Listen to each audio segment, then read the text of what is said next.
Hello నమస్తే. Strong రూమ్లో EVML manipulate చేయటం ఏంది స్వామి ఇది? స్ట్రాంగ్ రూమ్లోకి ఈవీఎంఎల్ మ్యానిపులేషన్ చేయడానికి ప్రయత్నం చేశారని చెప్పేసి మమతా బెనర్జీ రెడ్ హ్యాండెడ్గా పట్టుకుంది అని సోషల్ మీడియాలో వీడియోలు దొరుకుతున్నాయి. రెడ్ హ్యాండెడ్గా పట్టుకుందాము వీడియోలు దొరుకుతున్నాయి. ఇప్పుడు వాళ్ళు ఏమంటారు, టీఎంసీ వాళ్ళు ఏమన్నారు,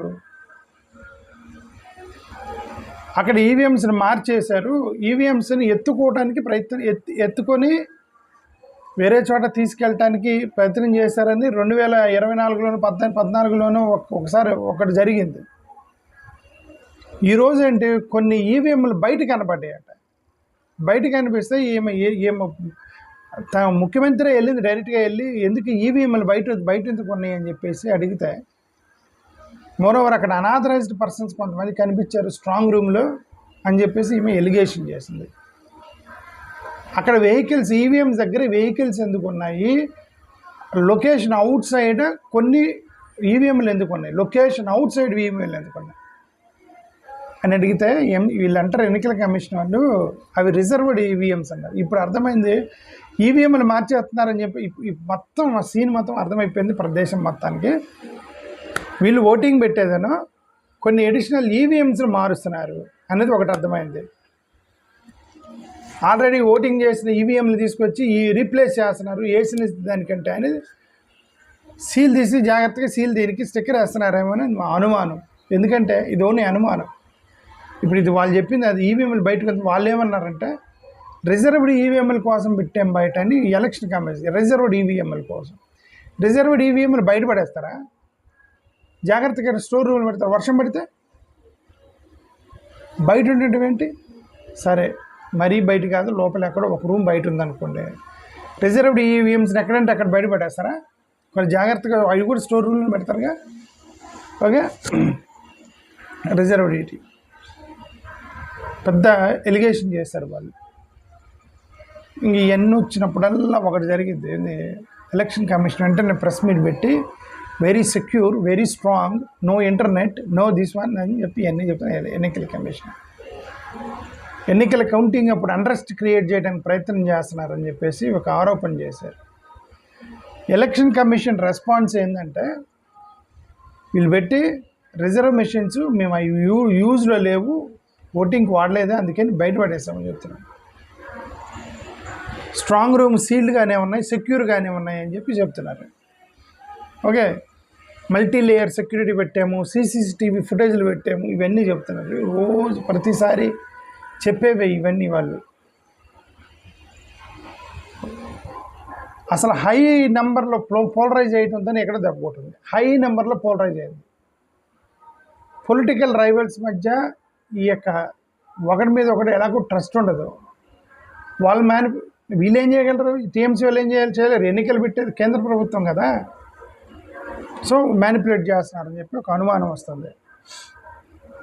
అసలు ఈవీఎంని జాగ్రత్తగా హ్యాండిల్ చేస్తున్నారా లేదని డైరెక్ట్గా ముఖ్యమంత్రి మమతా బెనర్జీ రంగంలోకి దిగింది.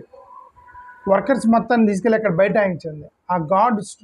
అక్కడ గార్డ్స్ మొత్తం కూడా వాళ్ళు ఉన్నా సరే మీరు కూడా గార్డులకు అక్కడే పడుకోండి అని చెప్పేసి కొంతమంది వాళ్ళు పంపించేసింది మమతా బెనర్జీ.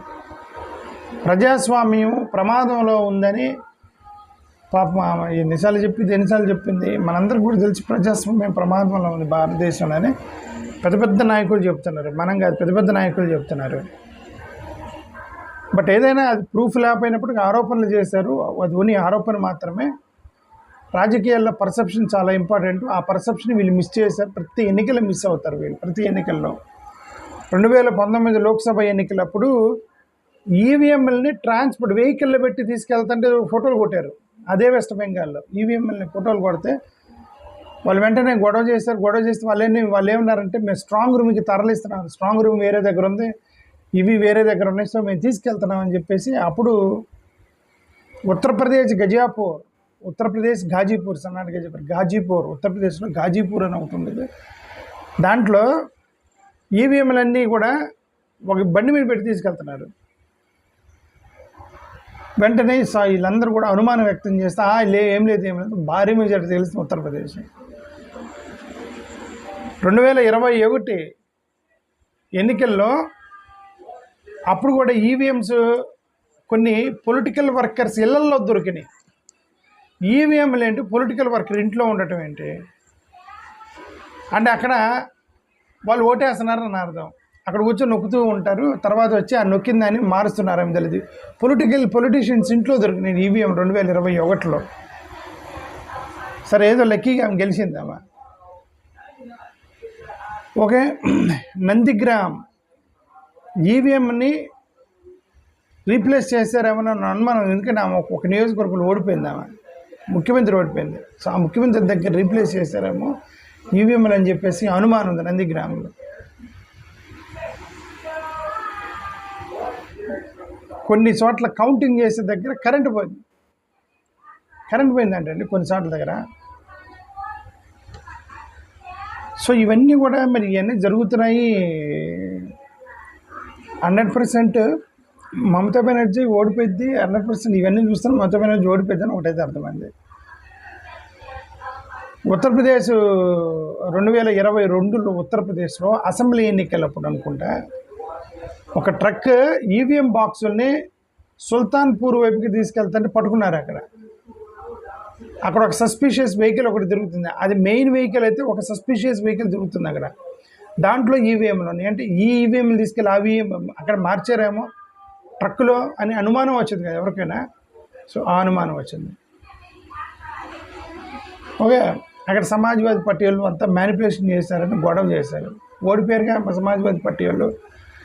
2024లో కొంత సోషల్ యాక్టివిస్టులు వీళ్ళందరూ కూడా తీసిన సీల్ తీశారనమాట. ఈవీఎం సీల్ తీసినవి స్ట్రాంగ్ రూమ్కి యాక్సెస్ అయినట్టుగా కొన్ని కనిపెట్టారు వాళ్ళు. సో ఇవన్నీ కూడా అఫీషియల్ కన్ఫర్మేషన్ కోర్టు వ్యాలిడేషన్లో లేవు. బట్ ఇవన్నీ కూడా అన్వెరిఫైడ్గా కంప్లైంట్ చేస్తున్నారు. ఇప్పుడు 2026లో మమతా బెనర్జీ డైరెక్ట్గా ముఖ్యమంత్రి చెప్తుంది ఈవీఎం ట్యాంపరింగ్ చేశారు, ఎవరు తెలియని వాళ్ళు అక్కడ తిరుగుతున్నారు. పర్సనల్గా ఆమె వెళ్ళి గొడవ చేసింది అక్కడ. ఆమె చెప్పింది గతంలో నన్ను నందిగ్రామ్లో అక్కడ ఏం చేశారు, ఇప్పుడు అదే చేస్తున్నారు. అక్కడ నందిగ్రామ్లో నన్ను ఓడగొట్టారు, ఇట్లానే ఈవీఎంలు మార్చి ఇప్పుడు మీరు నన్ను ఇప్పుడు 2 చోట్ల ఓడగొడతానికి ఈవీఎంలు మారుస్తున్నారని గొడవ చేసింది ఆమె. తమిళనాడు తిరుపూర్లో సీసీటీవీ 2 గంటల 50 నిమిషాలు ఫెయిల్ అయిందట. సీసీటీవీ తమిళనాడు తిరుపూర్లో సీసీటీవీ పనిచేయాలి 2 గంటల 50 నిమిషాలు.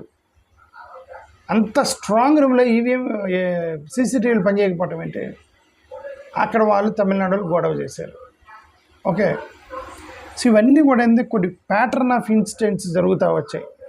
ఈవీఎంలని రిజర్వ్ చేస్తున్నట్టుగా ఈవీఎంలని మార్చడం, ఈ వెహికల్ పక్కన చుట్టుపక్కల అన్ని వెహికల్స్ అన్నీ తిరుగుతూ ఉండటం, సీసీటీవీ కెమెరాలు ఫెయిల్ అవ్వటము, ఎవరెవరో ఏజెంట్లు రానికుండా ఎవడో అన్నోన్ మెంబర్ లోపలికి రావటం, ఇవన్నీ కూడా ఒక ప్యాటర్న్ కనిపిస్తుంది.